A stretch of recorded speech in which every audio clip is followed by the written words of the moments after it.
10 piece যেহেতু 1 মিনিটে বের হচ্ছে আর এটার কম্প্যাকশনটা মোটামুটি ভালো। এখন যদি মিক্সিং এবং রেশিও যদি ঠিক থাকে তাহলে এটার সর্বদিকে যে মান দরকার সেটা অক্ষুণ্ণ থাকবে ইনশাআল্লাহ।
সম্মানিত ভিউয়ার্স, আসসালামু আলাইকুম।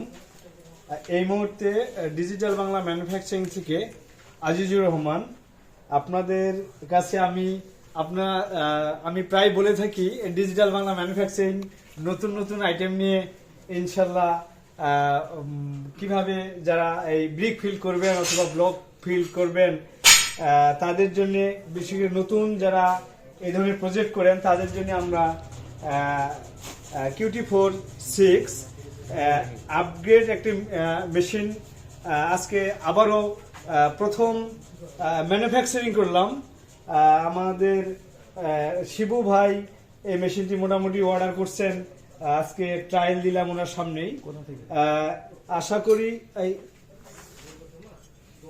এই ব্রিকটি আপনাদেরকে আমি একটু দেখাচ্ছি। এই মুহূর্তে ম্যানুফ্যাকচারিং করা হইলো কিরকম ভিডিওতে দেখতে পাচ্ছেন। এখনই তো আমরা প্রোডাকশন করলাম, যথেষ্ট মানের হাতে উঠানো যাচ্ছে ইনশাআল্লাহ।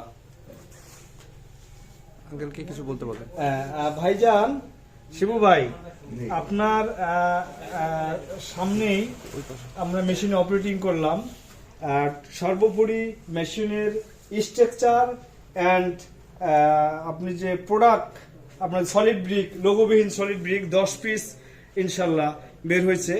তাতে আপনার একটু মন্তব্য যদি আমাদের মেশিন কেমন লাগলো যদি বলতেন ভাইজান। মন্তব্য হিসাবে আসলে তো অবশ্যই এটা একটা খুব ফলপ্রসূ আপনার একটা কাজ। এই কাজের ব্যাপারে যেহেতু একটা ছোট মেশিন সেই হিসাবে 10 পিস সম্ভবত কত 1 মিনিটে। জি আচ্ছা 10 পিস যেহেতু 1 মিনিটে বের হচ্ছে আর এটার কম্প্যাকশনটা মোটামুটি ভালো। এখন যদি মিক্সিং এবং রেশিও যদি ঠিক থাকে তাহলে এটার সর্বদিকে যে মান দরকার সেটা অক্ষুণ্ণ থাকবে ইনশাআল্লাহ। আপনাকে অনেক ধন্যবাদ। আমরা ইতিমধ্যে ব্রিকটি ম্যানুফ্যাকচারিং করলাম এবং হাতে উঠেও দেখালাম, এমনিতেও দেখা যাচ্ছে। আমি কিন্তু যথেষ্ট লোড দিচ্ছি ইনশাল্লাহ, কোন রকম কি আছে যথেষ্ট ইনশাল্লাহ আপনার 3000 PSI ইনশাল্লাহ থাকবে। ধন্যবাদ, আসসালামু আলাইকুম।